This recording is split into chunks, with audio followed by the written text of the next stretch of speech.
What's up, everybody? Kellen from Action Backers here. Welcome to the inaugural Puckline podcast. It's Wednesday, December 26th, Boxing Day here in Canada. Hope everyone had an amazing and relaxing Christmas, got to spend some time with your family and friends. I know I sure did.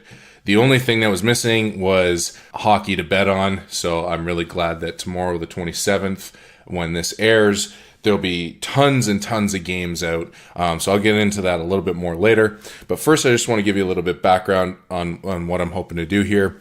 So if you don't already follow me, check me out on Twitter at ActionBackers. That's the website I started in the summertime. Essentially, we do sportsbook reviews, helping new bettors understand how to bet, why to bet, and where to bet. So we cover a whole bunch of things, everything from why you want to make certain bets from a mathematical standpoint, all the way to like which books to play at, and we can help you get some really awesome deposit bonuses and different rewards, things like that. On our Twitter, if you follow me, you'll know that I bet exclusively hockey, with the exception of yesterday. I took the Knicks and the Bucks under 225.5, won that bet, so that was great. But my main focus is hockey. In the summertime, I do a little bit of baseball, but really my bread and butter is hockey. So you'll see that after 140 bets, we're profiting 22 plus units. We're up over 15% ROI, and I take a value bet approach. So I've gone over that. I've written a few articles on the website. I've posted them to Twitter. So if you're interested in reading about why I make my bets and how I do that, definitely feel free to check that out. Again, it's on our website at actionbackers.com. So with this podcast, I really just want to open it up to you guys and talk about any questions you have. And it doesn't have to be hockey betting related. My background is working with sports books, so I do have a lot of knowledge in other things. I just choose to bet hockey because that's the sport I know the most about and I like the best. But obviously, NFL playoffs are coming up, as well as some huge games with some implications. And then we got, the bowl games going on, and then NCAA hoops going on. They're in full swing. And then obviously the NBA is right in the midst of things as well. So know a little bit about most of the sports, but again, hockey is the bread and butter. But any questions you guys have about gambling in general, sports betting, poker, whatever, happy to talk about it. So just send your questions through on Twitter at ActionBackers, and I will be happy to answer them. I don't know how often I'm going to do this. I don't know if it's going to be weekly or monthly. Really, that'll be for sort of you guys all to decide. I'm hoping to gain some traction with this, but we'll try it out. Cool. So yeah, this week I really only have one question on Twitter. It's from a guy who I follow, who follows me. His name's Waco's Wagers. So his handle is at Waco Wagers. I think it's Waco, could be Wacko, but it's WACO. And he's a really interesting guy. He's into like quantitative analysis and things like that. So he wants to know what my opinion is on how book lines will change once sports betting becomes widely accepted globally. And I think that's an awesome question. So obviously in the States, sports betting is becoming legal. You're seeing more and more states are starting to adopt it. I live in Canada, so here in Canada, it's a little bit different. It's still a gray area. We have access to all of the offshore books. Like I play on Pinnacle. I know you guys can't play on Pinnacle in the States, but I have the option to play on Penny. We can bet through our government, but you're only allowed to bet parlays, and like not only parlays, but parlays with like really shitty odds. So I don't do that because it's a sucker bet. I try and convince all my friends to come and play on the offshore books. But as it stands for the States, first of all, I'm really excited to see sports betting get legalized. I think it's really fucking stupid that it isn't legal. I take the same stance with online poker. Again, online poker, perfectly legal in Canada, not so much in the States, depending on which state you live in. I won't get into that too much, but I'm hoping that things start to turn around there. So anyways, back to the question. I think that by having more competition, I think that will mean that the books will have more need to differentiate. So I think that in the short term, at least, that means good things for the player. I think you'll see softer lines potentially to attract new clientele. If not softer lines, I think, different VIP programs or more lax on your rollover bonuses or whatever. It's tough to say. I still think that a small percentage of the books are going to be the ones who set the lines globally. So that's obviously how it works now.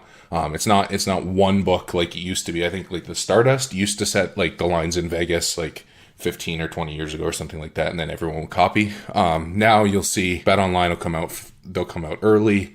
Same with like Penny and stuff like that. And then a bunch of books will just sort of copy their lines and then shade them one way or another depending on what they're trying to do with their clientele. So I don't foresee that changing too much. I don't think you're going to have a run on like all these independent books coming out and setting their own lines or things like that.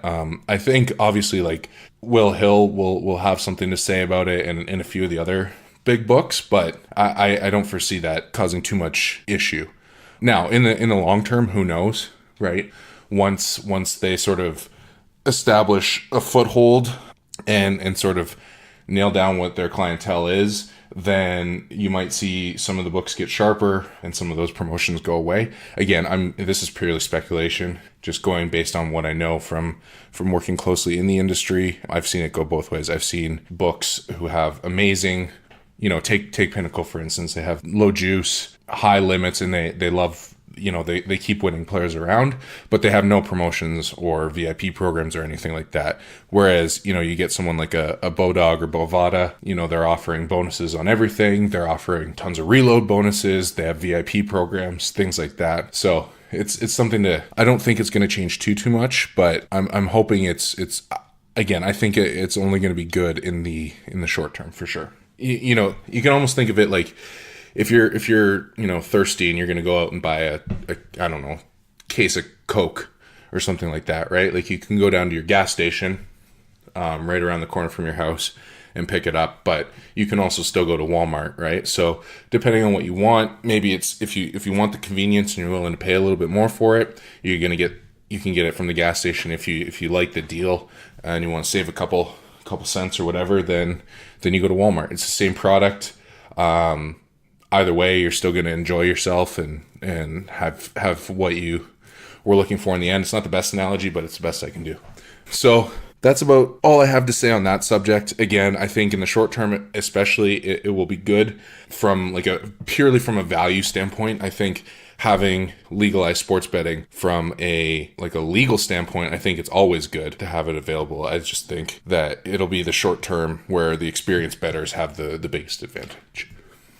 Yeah, so as I mentioned, Christmas means no hockey, but we got a ton of games coming up on the 27th, which is today. I think there are 12 games on the slate, and just looking at my card here, we have seven bets in play, 7 moneyline bets, and they're all underdogs. Some pretty big underdogs too. Like we got the Red Wings at Pittsburgh. We have Philly against Tampa. So again, guys, and I preach this all the time on Twitter. You can go to actionbackers.com and read my blog post about it. We purely bet for value. The only way to make money in the long run betting on sports is by making positive expected value bets. Okay, so I'm not going to get into it too much here with what that means and how to calculate that, and like models that we use and things like that. But based on what we're seeing, we like on Wednesday the 27th, we like the Hurricanes against the Capitals. We like the Red Wings against Pittsburgh. We like the Flyers against Tampa. We like the Sabres against the Blues. We like the Flames against the Jets. We like the Blackhawks against the Wild. And we like the Canucks against the Oilers. Okay? So essentially, again, this comes down to the edge that we feel we have. We're getting a good price with the implied probabilities. So for instance, if one of the games, the odds are saying, we have a 49.75% chance of winning, but we actually feel that we have a 54% chance of winning, then we're gonna take that bet all day. If we think, in the case of the Red Wings, I think we have, 35.5%, but the line we're getting is saying we only have 29%. So we still feel like, I don't think they're going to win that game necessarily, but the value, the 6 points of value is there. That means in the long run, if you make that bet over an infinite amount of times, you're going to make money. And that's the key. The second key is obviously figuring out your wager size. So often we'll just like, we don't do like your 5-star lock of the day or anything like that. We take a fairly conservative approach where we'll either adjust, we'll set one wager based on a percentage of or 1 unit, based on based on a percentage of our bankroll. And then we'll adjust either daily or weekly. Or what we're actually trying now is using the Kelly criterion. Now we're using a half Kelly because you can go on the internet and read. Full Kelly is great in principle, but it's got a lot of downside as well.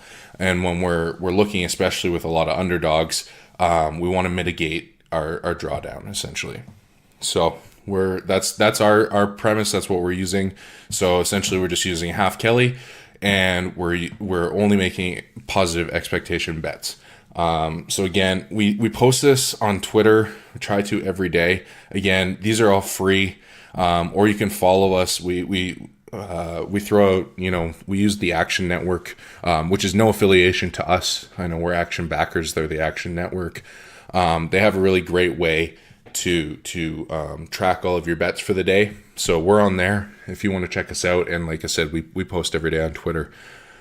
We try and get it out there in plenty of time so you can get the right odds. Something that's really important, and I preach this all the time, is that we don't bet teams, we bet numbers, okay? So, again, let's go back to Detroit because they're the biggest dog we have on the board for our games on Thursday night. If you told me Detroit versus Pittsburgh, I don't necessarily like Detroit, okay? But if you tell me it's Detroit and I'm getting them at plus 292, then okay. With the way that I model things and some handicapping, then maybe I like them. If that moves and they go to plus 150, then I don't like them anymore. And then maybe you even look at taking Pittsburgh potentially. So it's really important to, when I'm throwing out picks or teams on Twitter, don't just look at the team. You gotta factor in the odds and try and get the same or as similar odds as you possibly can. That's super key. One other thing I try to do is bet the overnight lines. In hockey especially, the overnight lines have a ton of value. You have fewer people betting on hockey in general, and the books know it's not one of their biggest sports, so they spend a little bit less time setting the lines, and the public or the sharps or whoever, either side of the line, can really they can start pounding them into shape as the day goes on. I also feel that starting goalies are, and I might take some flack for this, but I should clarify, I played fairly high level hockey. I have friends who play in the NHL, so I'm not just like a fan or anything like that. Like I understand it. I've played, I've coached. To some degree, I feel that starting goalies and goaltender matchups are overrated. And what I mean by that is, like, yeah, obviously, if you have a superstar goalie, then he might be able to win you some games. But you don't need to look any further than last year with Vegas. Vegas was an expansion team. No one thought they were going to do well. At one point, they were down to like their 5th string goalie, and they were still winning games. So can backup goalies hurt you on any given night? Absolutely. Garrett Sparks for the Leafs, his first couple outings, he was brutal. He was absolutely garbage. But then he turned it around, and the team, they won 4 or 5 games in front of him. So don't let that scare you. I know that's why some people like to wait until closer to puck drop to make their pick, waiting until goalies are confirmed. But a lot of times you're losing out on a ton of value if you do that. So again, plus 22 units doesn't lie. Just try it out and see for yourself. Obviously, not here to say like our way or my way is the only way, but it's worked for me. So that's what I want to say about that. Same thing, similar sentiment for like back-to-backs. it gets tricky, like if your back to back is at the end of a long road trip where you've been playing 6 games in 9 nights or something like that, or 6 games in 10 nights, then yeah, you're probably tired. But if you for instance are the Florida Panthers and you play 1 game to start the season and then you don't play again for a week and a half and you play 2 back to back, you're probably still going to be fresh. And there are ways to control that. Like they're professional athletes, right? Like you got to understand that they have enough gas in the tank that they're not like you or I, where you go out and you work out and you're gassed for a day after the fact. At least I am. I know that. So, but yeah, like that's a big thing. There's a ton of value, and I think those are the two biggest things that overrate, or that people get scared away from. They get scared of a back to back, and they get scared of backup goalies, and they coincide with each other. You'll often see teams play their backup on the second half of a back to back, and there's tons and tons of value being left there. And again, got to stress this again. This isn't about winning any one given bet, guys. So you're not throwing, and this is where bankroll management comes into play. You're not throwing 50% of your bankroll down on one bet, right? Like you're taking a calculated risk, and you should understand that assuming your model is good and you can semi-accurately predict your edge over the book, then in the long run, you should be making money. You might lose that bet the first 9 times you make it, but you got to keep placing that bet or reevaluate your model. And those are the two keys. So that's all I have to say about that. Again, this is the first one. I hope you got some valuable tips out of this. Again, check us out on Twitter. Send us any questions you have. I'll post on Twitter. Again, we're at Action Backers. And any questions, comments, anything you want to talk about, want me to talk about, just let me know. I'm going to try and get some guests on in the future. But again, stay tuned, and thanks for listening, and let's go make some money. All right.